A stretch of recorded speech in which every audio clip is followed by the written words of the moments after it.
Halo semuanya, selamat datang di channel ini.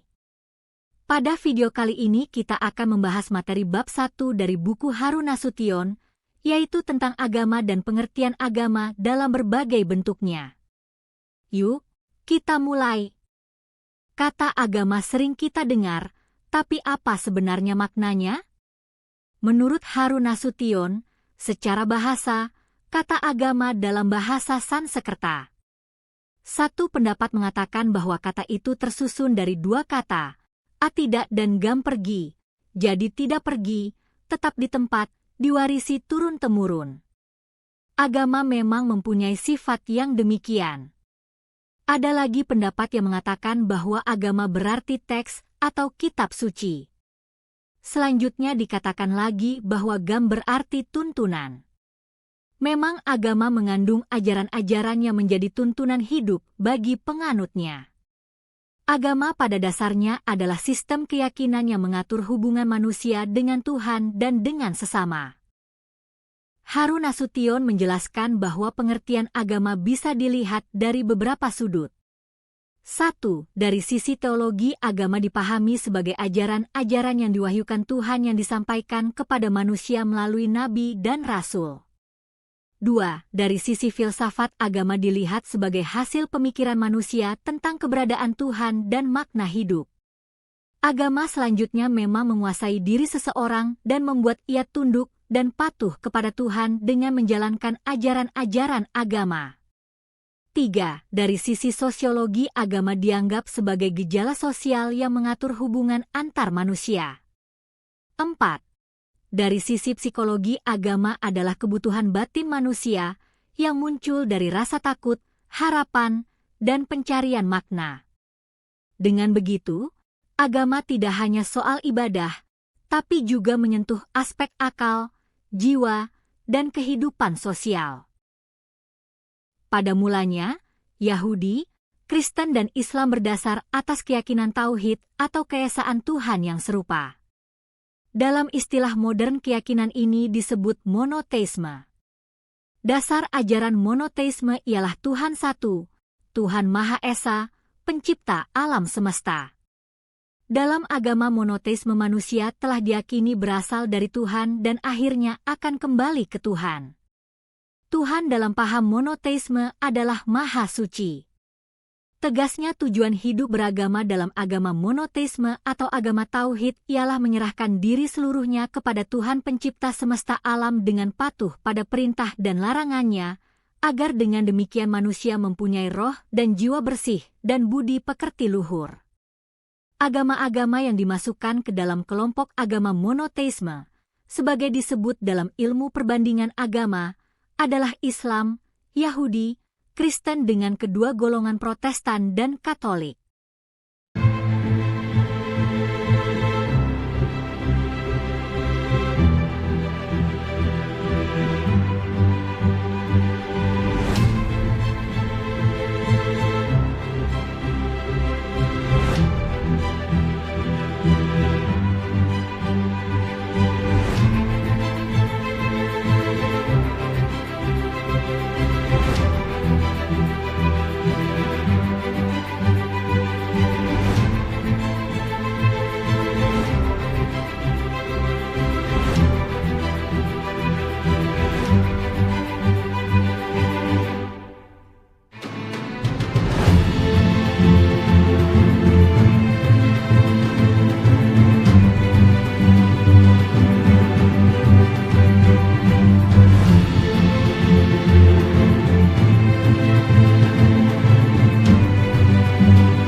Jadi, agama dalam pandangan Harun Nasution memiliki banyak dimensi.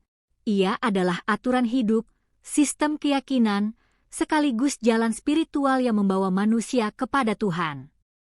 Itulah ringkasan singkat bab 1 dari buku Harun Nasution. Semoga bisa menambah pemahaman kita tentang arti penting agama dalam kehidupan.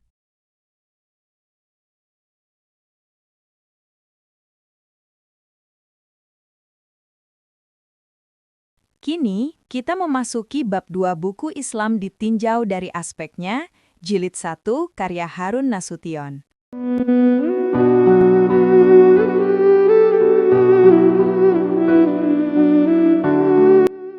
Islam adalah agama yang diturunkan oleh Allah kepada umat manusia melalui Nabi Muhammad SAW.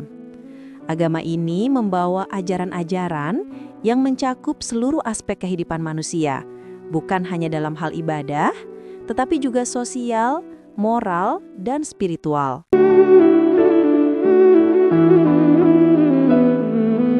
Sumber utama ajaran Islam adalah Al-Quran dan hadis. Al-Quran berisi firman Allah yang diwahyukan kepada Nabi Muhammad melalui malaikat Jibril. Sebagaimana disebutkan dalam surah Asy-Syura ayat 51 dan 52, bahwa tidak ada manusia yang Allah ajak berbicara kecuali melalui wahyu, dari balik tabir atau melalui utusan yang diizinkannya.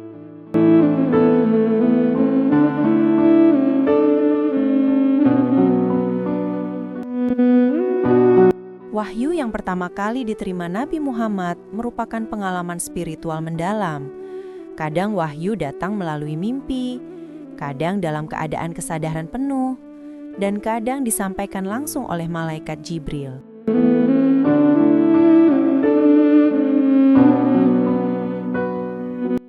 Dalam surah Asy-Syu'ara ayat 192 hingga 195 disebutkan, sesungguhnya Al-Quran itu adalah wahyu Tuhan semesta alam, dibawa turun oleh Ruhul Kudus ke dalam hatimu, agar engkau menjadi pemberi peringatan.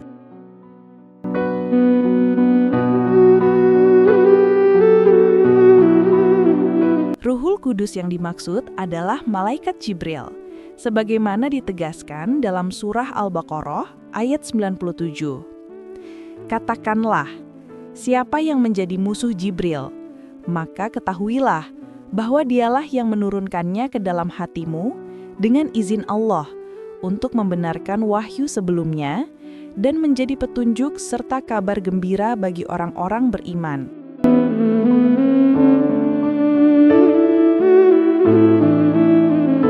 Hadis-hadis sahih menjelaskan bahwa wahyu disampaikan kepada Nabi melalui Jibril dalam bentuk kata-kata, yang kemudian beliau hafal dan sampaikan kepada para sahabat untuk dihafal dan dicatat. Kadang, wahyu datang seperti suara lonceng yang kuat, kadang melalui pertemuan langsung dengan malaikat dalam rupa manusia.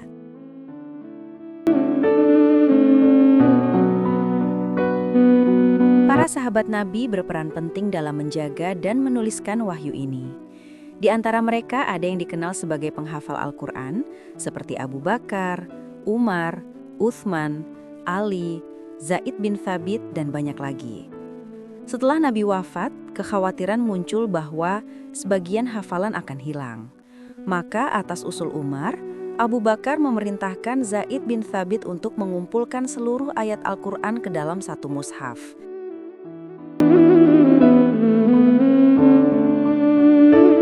Di masa Khalifah Utsman bin Affan, salinan mushaf ini diperbanyak dan dikirim ke berbagai wilayah Islam sehingga terjaga keasliannya hingga kini. Keotentikan Al-Quran ini diakui bukan hanya oleh umat Islam, tetapi juga oleh para orientalis Barat, yang menyatakan bahwa teks Al-Quran terjaga dengan sangat teliti sejak zaman Nabi.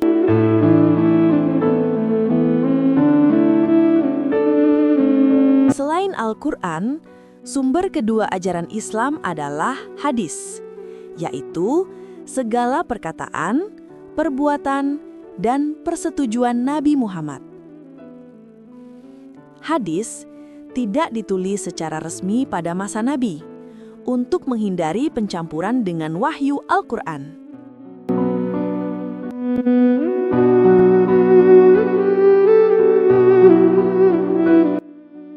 Namun, pada masa sesudahnya, para ulama mulai menghimpun hadis-hadis yang sahih agar tidak bercampur dengan riwayat palsu.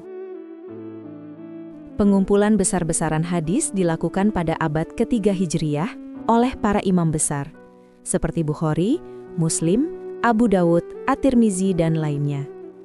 Dari ratusan ribu hadis, hanya sebagian kecil yang dinilai sahih setelah proses seleksi yang ketat. Upaya ini menjadi bukti kesungguhan umat Islam dalam menjaga kemurnian ajaran Nabi.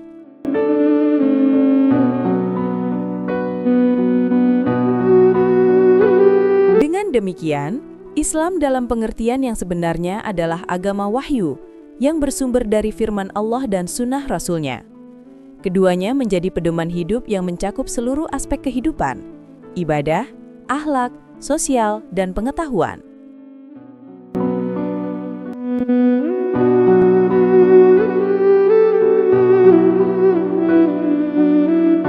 Ajaran-ajaran inilah yang membentuk dasar kehidupan umat Islam, menuntun manusia menuju kebenaran, kedamaian, dan ketundukan sepenuhnya kepada Allah, Tuhan semesta alam.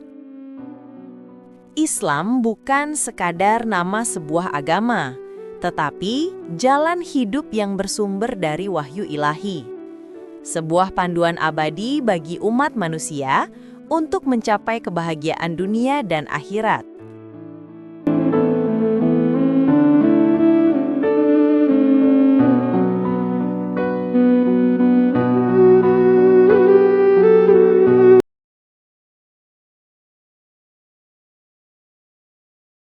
Setelah memahami Islam sebagai agama yang menyeluruh, yang mencakup berbagai aspek kehidupan manusia, kini kita memasuki pembahasan tentang bagaimana Islam membina manusia melalui ibadah, latihan spiritual, dan ajaran moral. Islam tidak hanya menawarkan keyakinan, tetapi juga jalan hidup, dan jalan itu dimulai dari pembinaan jiwa melalui ibadah Islam yang bukan sekadar ritual, melainkan latihan untuk menyucikan roh dan membentuk akhlak yang mulia. Manusia dalam pandangan Islam tersusun dari dua unsur, jasmani dan rohani. Tubuh berasal dari materi dan cenderung pada hawa nafsu, sedangkan roh bersifat suci dan mengajak kepada kesucian.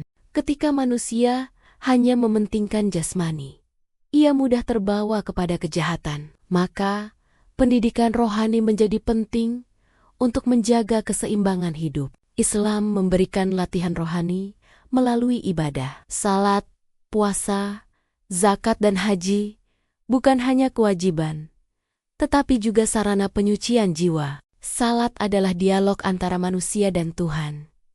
Dilakukan 5 kali sehari untuk memohon petunjuk dan perlindungan dari kejahatan. Puasa melatih pengendalian diri, bukan hanya menahan lapar dan dahaga, tetapi juga menahan amarah dan ucapan buruk. Dan zakat menyucikan harta dan menumbuhkan rasa kasih kepada sesama. Sementara haji menyatukan umat manusia dalam persaudaraan tanpa memandang status atau kekayaan. Ibadah dalam Islam bukanlah penyembahan dalam arti primitif.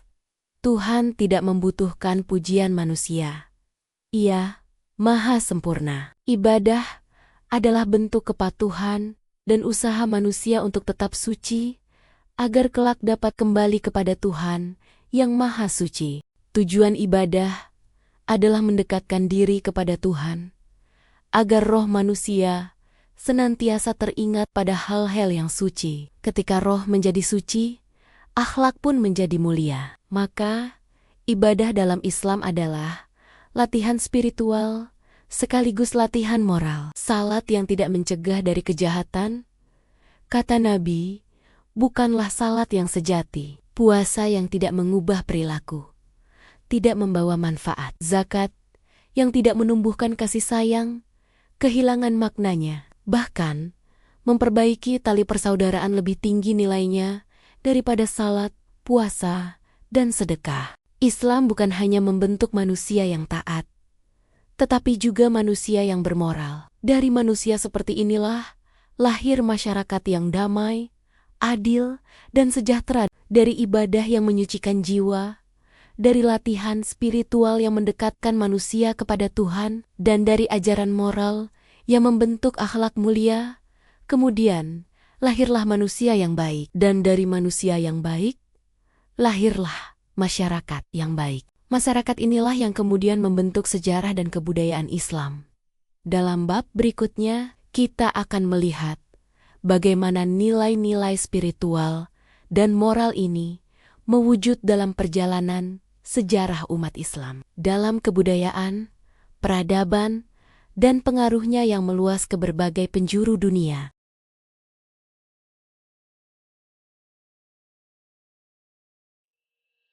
Bagaimana sebuah peradaban yang lahir di tengah sunyinya gurun pasir Arabia dalam waktu singkat bisa membentang luas menguasai sepertiga dunia?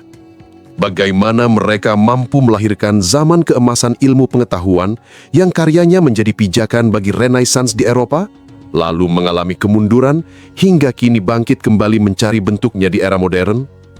Jawabannya bukanlah sebuah garis lurus, melainkan sebuah kisah yang terbagi dalam 3 babak besar, sebuah perjalanan panjang tentang iman, penaklukan, kejayaan, tragedi, dan kebangkitan. Untuk memahami semuanya, kita harus melihat petanya terlebih dahulu.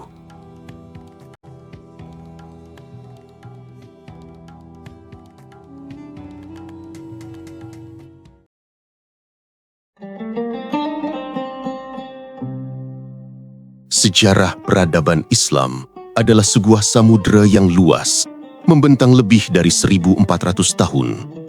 Untuk menavigasinya, para sejarawan memberikan kita sebuah peta, sebuah pembagian waktu yang disebut periodisasi. Secara garis besar, perjalanan ini dibagi menjadi 3 era utama. Pertama, periode klasik. Inilah era kelahiran dan pertumbuhan. Dimulai dari ekspansi pertama yang fenomenal, pembentukan kekhalifahan, hingga mencapai puncak zaman keemasan Islam. Namun, di akhir era inilah, benih-benih perpecahan mulai tumbuh. Ini adalah babak kejayaan sekaligus awal dari sebuah kerapuhan.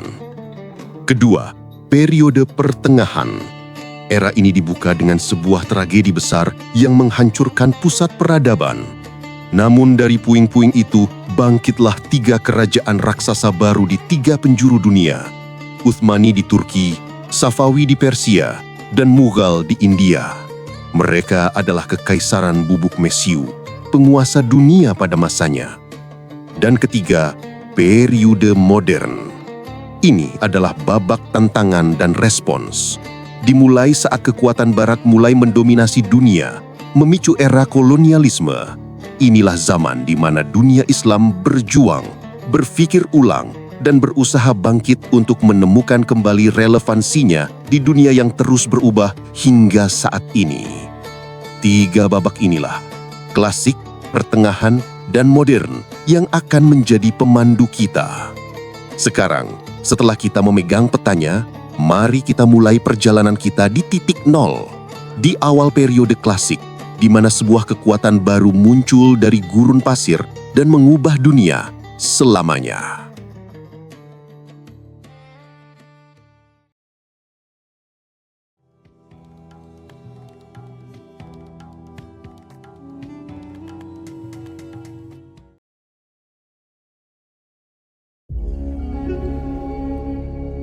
Kemunculan peradaban Islam di panggung dunia tidak terjadi secara perlahan. Ia terjadi layaknya sebuah ledakan, sebuah gerakan yang dalam sekejap mata melesat keluar dari jazirah Arab, menaklukkan kekaisaran-kekaisaran kuno. Pertanyaannya, mengapa? Apa yang menyulut ledakan dahsyat ini? Setidaknya ada 3 faktor kunci yang bekerja secara bersamaan.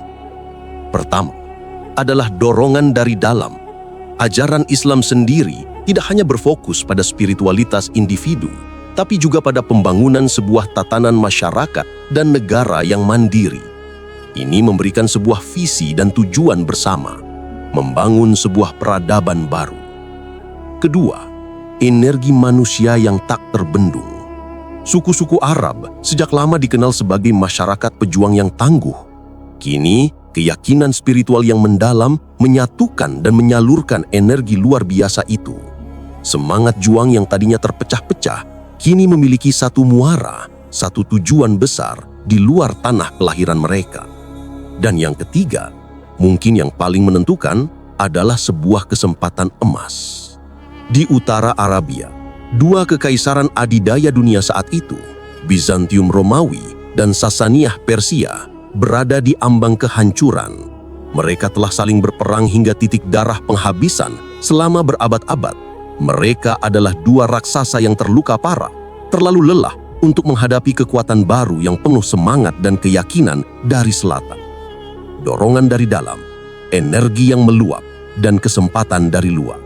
Tiga elemen inilah yang bertemu pada satu titik waktu yang sempurna, menciptakan salah satu ekspansi tercepat dan paling berpengaruh dalam sejarah manusia. Ekspansi ini kemudian melahirkan kekhalifahan-kekhalifahan besar, dan yang pertama memegang tampuk kekuasaan setelah era Khulafaur Rasyidin adalah sebuah dinasti yang akan memerintah sebuah imperium dari Spanyol hingga perbatasan India. Sebuah dinasti dengan corak yang sangat khas.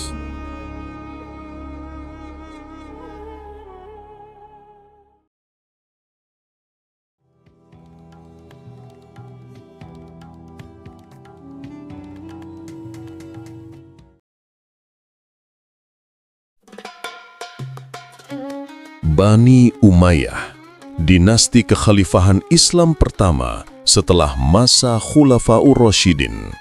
Mereka memerintah dari Damaskus dan corak pemerintahan mereka sangat jelas. Ini adalah sebuah kekaisaran Arab. Fokus utama mereka adalah melanjutkan penaklukan.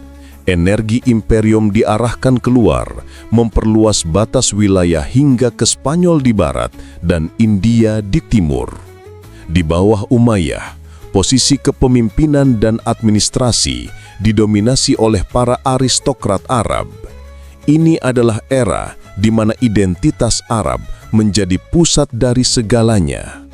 Namun, seiring waktu, kekaisaran menjadi semakin beragam. Banyak bangsa non-Arab, terutama bangsa Persia, memeluk Islam dan menjadi bagian dari peradaban. Mereka merasa dikesampingkan oleh sistem yang terlalu berpusat pada Arab. Ketidakpuasan ini memuncak dalam sebuah revolusi yang mengubah segalanya. Revolusi ini melahirkan dinasti berikutnya, Bani Abbasiyah. Dan mereka membawa sebuah visi yang sama sekali berbeda. Perbedaan antara keduanya sangatlah fundamental. Pertama, corak pemerintahannya. Jika Umayyah adalah aristokrasi militer Arab, maka Abbasiyah membangun sebuah kekaisaran yang kosmopolitan dan birokratis. Mereka membuka pintu bagi orang-orang Persia dan non-Arab lainnya untuk memegang posisi penting, bahkan melembagakan jabatan Perdana Menteri atau Wazir yang terinspirasi dari Persia. Kedua, pusat dunianya.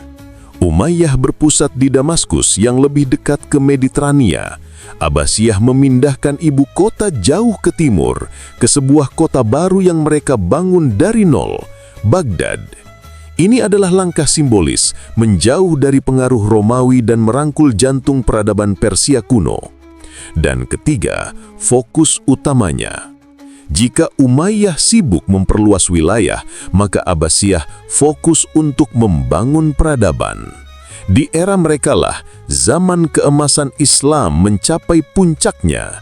Energi kekaisaran tidak lagi hanya untuk menaklukkan, tetapi untuk menerjemahkan, meneliti, dan mengembangkan ilmu pengetahuan, filsafat, kedokteran, dan seni.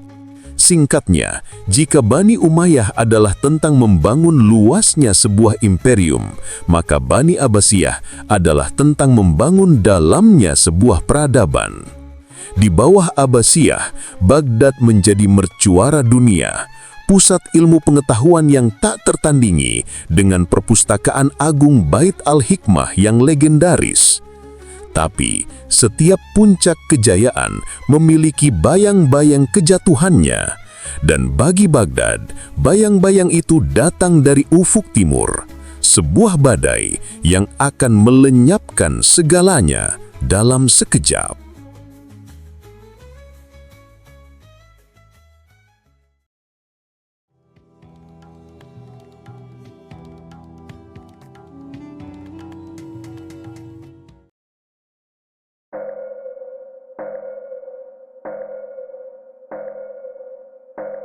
Bayang-bayang dari timur itu akhirnya tiba. tahun 1258, sebuah tanggal yang akan selamanya terukir dalam ingatan peradaban Islam. Pasukan Mongol yang dipimpin oleh Hulagu Khan, cucu dari Genghis Khan, tiba di depan gerbang Baghdad. Apa yang terjadi selanjutnya bukanlah sekadar perang, itu adalah kiamat bagi sebuah kota. Dalam waktu singkat, Baghdad mercusuara dunia yang telah berdiri selama 500 tahun diluluhlantakan. Khalifah Al-Musta'sim, penguasa terakhir dinasti Abbasiyah, dieksekusi. Jutaan penduduk dibantai. Dan yang paling tragis adalah nasib ilmunya. Bait Al-Hikmah, rumah kebijaksanaan, perpustakaan agung yang menjadi jantung intelektual planet ini, dihancurkan. Konon, jutaan manuskrip berharga dilempar ke sungai Tigris. Air sungai berubah menjadi hitam pekat oleh tinta dari buku-buku yang hilang selamanya. Kejatuhan Baghdad adalah sebuah trauma kolektif. Peristiwa ini secara simbolis menutup zaman keemasan Islam. Periode klasik berakhir dalam api dan abu. Dunia Islam kini terpecah tanpa satu pusat kekuatan. Namun, dari puing-puing inilah sebuah babak baru akan dimulai. Periode pertengahan, di mana tiga kekuatan raksasa baru akan bangkit dan sekali lagi menguasai panggang dunia.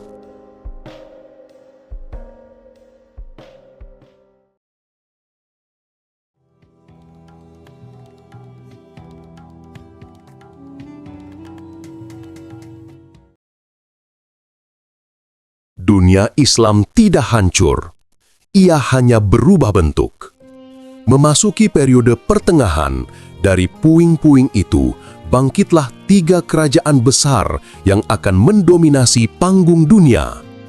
Di barat, Kekaisaran Utsmani di Turki, sang penakluk Konstantinopel. Di timur, Kekaisaran Safawi di Persia, pusat kebangkitan seni dan identitas.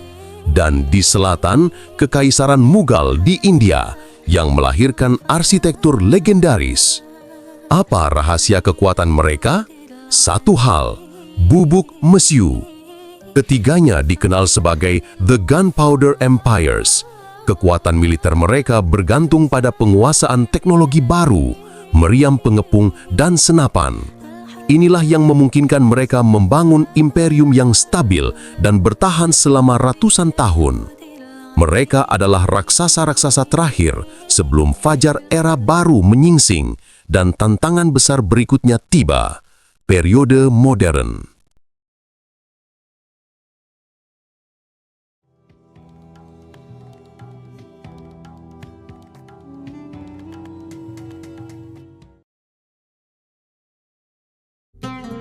Kita telah melintasi tiga babak, periode klasik, pertengahan, dan modern.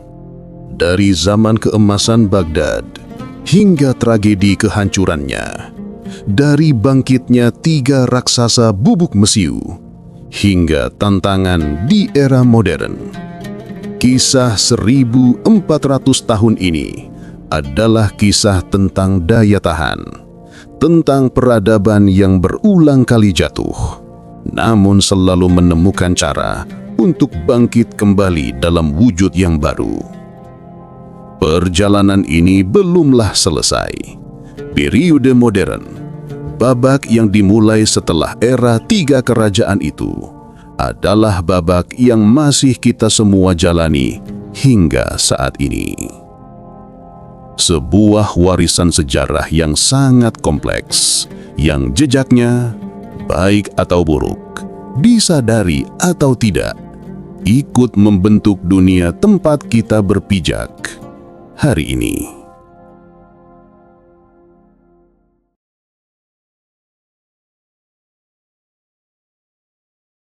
Persoalan yang pertama kali muncul dalam sejarah Islam setelah wafatnya Nabi Muhammad SAW adalah masalah politik, bukan persoalan keyakinan. Hal ini timbul karena di Madinah, Nabi Muhammad SAW memiliki kedudukan ganda sebagai Rasul Allah, kepala agama, sekaligus kepala negara yang menggabungkan kekuasaan spiritual dan sekuler. Di Madinah, umat Islam yang semula lemah di Makkah berhasil membentuk suatu negara yang pada akhir hayat Nabi telah meliputi seluruh semenanjung Arabia. Mengingat jabatan Rasul tidak dapat diganti, maka persoalan mendesak setelah beliau wafat adalah mencari pengganti untuk memimpin negara yang ditinggalkan. Pengganti ini disebut khalifah, pengganti successor. Bab 5. Aspek politik. Persoalan politik merupakan isu pertama yang timbul dalam sejarah Islam. Masa Utsman, khalifah ketiga, diwarnai persoalan politik karena kebijakannya mengangkat anggota keluarganya sebagai gubernur, politik nepotisme, yang memicu ketidakpuasan dan berujung pada pembunuhannya. Ali, khalifah keempat, menghadapi tantangan dari Talhah, Zubair, Aisyah, dan Muawiyah, gubernur Damaskus. Peristiwa arbitrase, hakam, antara Ali dan Muawiyah, Ali, Khawarij, dan golongan Muawiyah, kemudian menjadi dinasti Bani Umayyah. Ahli sunnah, Muawiyah, Bani Umayyah, Bani Abbas. Menganggap jabatan khalifah adalah hak monopoli suku Quraisy berdasarkan hadis. Penganugerahan jabatan melalui pemilihan. Di kemudian hari jabatan ini mengambil bentuk kerajaan turun-temurun. Al-Mawardi, ahli sunnah, menyebutkan syarat khalifah: adil, berilmu, sanggup berijtihad, sehat mental, fisik, berani, dan tegas. Khalifah dipilih oleh ahl al-hal wal-aqad, orang yang dapat menentukan. Khalifah dapat diganti jika sifat-sifatnya hilang atau kekuasaannya dirampas. Al-Ghazali berpendapat bahwa khalifah tidak dapat dijatuhkan, meskipun zalim, demi menjaga ketertiban masyarakat. Kaum Khawarij, jabatan kepala negara, khilafah, bukan hak monopoli suku Quraisy. Setiap muslim, bahkan non-Arab, boleh menjadi khalifah asalkan mampu menolak sistem kerajaan turun-temurun. Khalifah yang melanggar ajaran agama wajib dijatuhkan atau dibunuh. Beberapa kelompok Khawarij ekstrim bahkan berpendapat bahwa kepala negara tidak diperlukan, paham Najdah ibn Amr al-Hanafi. Kaum Syiah, jabatan kepala negara disebut imamah adalah hak monopoli Ali ibn Abi Thalib dan keturunannya. Imamah bersifat turun-temurun, sistem kerajaan. Ali dianggap wasi, pengganti yang dipercaya penuh, Nabi Muhammad.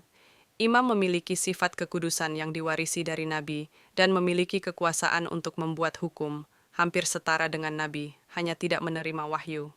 Syiah 12, Itsna Asyariah, mengakui 12 imam nyata.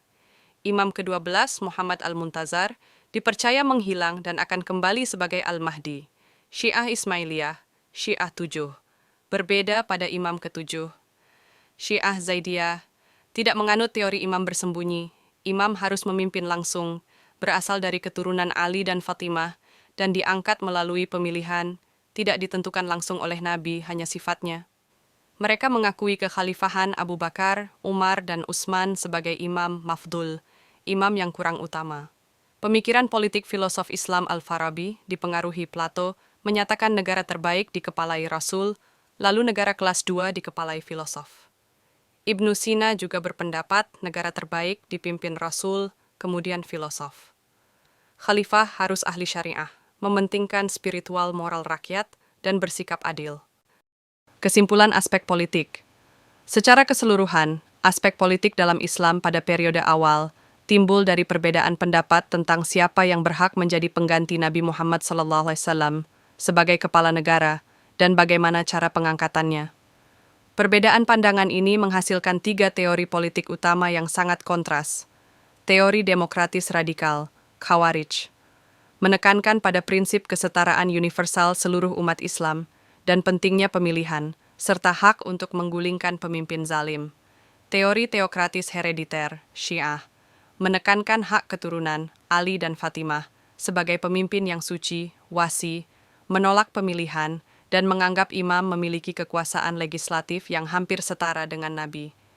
Teori aristokratis elektif, ahli sunnah, berpegangan pada hak suku Quraisy, tetapi melalui mekanisme pemilihan, yang dalam perkembangan sejarahnya bergeser menjadi sistem kerajaan yang didominasi oleh kekuasaan militer, sultan, di samping khalifah. Pergumulan antara ketiga teori ini, yang disertai dinamika kekuasaan dan ambisi pribadi, menjadi pemicu utama perpecahan politik dan agama dalam sejarah Islam.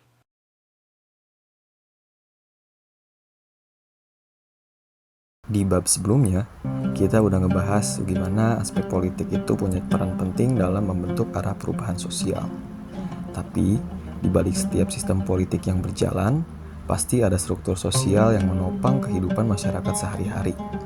Dan disinilah kita nemuin hal yang gak kalah penting, yaitu lembaga kemasyarakatan. Lembaga-lembaga ini adalah fondasi yang ngatur bagaimana manusia berinteraksi, bekerja sama, dan juga mempertahankan nilai-nilai yang mereka anut. Tanpa adanya lembaga kemasyarakatan, kehidupan sosial bisa aja kacau dan juga kehilangan arah. Jadi, di bab ini kita bakal ngebahas lebih dalam tentang lembaga kemasyarakatan. Pada masa awal, masyarakat Islam terdiri dari bangsa Arab yang masih terikat oleh sistem kesukuan. Namun, seiring meluasnya Islam keluar Jazirah Arab, muncullah bangsa-bangsa baru yang ikut berkontribusi, seperti Persia dan Bizantium. Awalnya mereka dikenal sebagai Mawali, yaitu non-Arab yang memeluk Islam. Tapi, seiring waktu, mereka menjadi bagian penting dari peradaban Islam. Dan dari sinilah, sistem pemerintahan dan sosial Islam mulai menyerap unsur-unsur administrasi, budaya, dan pengetahuan dari berbagai bangsa, hingga membentuk tatanan masyarakat yang kompleks dan maju. Puncak kekuasaan tertinggi dalam sistem Islam adalah khalifah, pemimpin politik dan agama bagi umat. Di bawahnya ada wazir, semacam perdana menteri yang membantu menjalankan urusan negara. Struktur pemerintahan Islam diatur melalui berbagai lembaga yang disebut diwan, seperti Diwan Al-Kharaj yang mengatur pajak dan tanah pertanian, lalu ada Baitul Mal sebagai lembaga keuangan negara, dan yang terakhir ada Diwan Al-Jaisi yang mengatur urusan militer. Selain itu, ada juga pejabat daerah yang disebut amil atau amir, yang bertugas untuk mengatur wilayah dan menegakkan hukum. Sistem ini membuat negara Islam punya pemerintahan yang efisien dan berfungsi dengan baik, bahkan di wilayah yang sangat luas. Militer menjadi bagian penting dalam menjaga stabilitas negara. Pasukan Islam terbagi dalam beberapa kelompok, mulai dari harbiyah atau pasukan infanteri, ruma'ah sebagai pasukan tombak, rumat pasukan pemanah, hingga jun, pasukan elit pilihan khalifah. Menariknya, Islam juga membangun angkatan laut yang kuat, terutama di masa kekhalifahan Abbasiyah dan Utsmaniyah. Sultan Sulaiman Al-Qanuni misalnya, memimpin armada laut besar dengan ribuan kapal yang menguasai Laut Tengah. Tujuan mereka bukan sekedar menaklukkan wilayah, tapi juga menjaga jalur perdagangan dan keamanan umat Islam di seluruh dunia. Keadilan adalah nilai utama dalam Islam. Untuk itu, dibentuklah lembaga peradilan yang dijalankan oleh qadhi atau hakim yang menegakkan hukum berdasarkan syariat. Ada juga qadhi al-jun, hakim militer, dan qadhi al-mazalim yang menangani pengaduan rakyat terhadap pejabat negara. Selain itu, ada lembaga syurtah, yaitu polisi yang bertugas menjaga keamanan dan menegakkan hukum di masyarakat. Semua lembaga ini memastikan keadilan berjalan tanpa membeda-bedakan status sosial ataupun kekuasaan. Dalam bidang ekonomi, Baitul Mal berperan besar sebagai pusat keuangan negara. Disinilah dikelola hasil pajak, zakat, dan pendapatan lainnya untuk kepentingan umat. Selain itu, berkembang pula sistem wakaf, sumbangan sukarela yang digunakan untuk kepentingan sosial, seperti membangun masjid, sekolah, rumah sakit, dan tempat tinggal bagi fakir miskin. Sistem ini menjadikan masyarakat Islam saling terhubung dalam semangat tolong-menolong dan tanggung jawab sosial. Dari sinilah lahir lembaga pendidikan besar seperti Madrasah Nizamiyah di Baghdad, Universitas Cordova di Spanyol, dan Al-Azhar di Mesir. Semua lembaga ini gak cuma ngajarin ilmu agama, tapi juga sains, matematika, filsafat, dan kedokteran. Dalam bidang kesehatan, muncul rumah sakit Islam yang lengkap dengan dokter, apotik, dan perpustakaan medis. Bahkan, ada rumah sakit keliling yang melayani masyarakat di desa-desa terpencil. Semangat keilmuan dan kemanusiaan ini yang bikin dunia Islam jadi pusat pengetahuan dunia selama berabad-abad. Semua lembaga itu menunjukkan bahwa Islam bukan hanya soal ibadah, tapi juga peradaban yang menegakkan keadilan, ilmu, dan juga kesejahteraan. Dari pemerintahan yang teratur, hukum yang adil, hingga pendidikan yang maju. Islam membuktikan dirinya sebagai sistem hidup yang menyeluruh. Jejak lembaga-lembaga itu masih bisa kita rasakan sampai hari ini sebagai warisan dari masa keemasan peradaban Islam.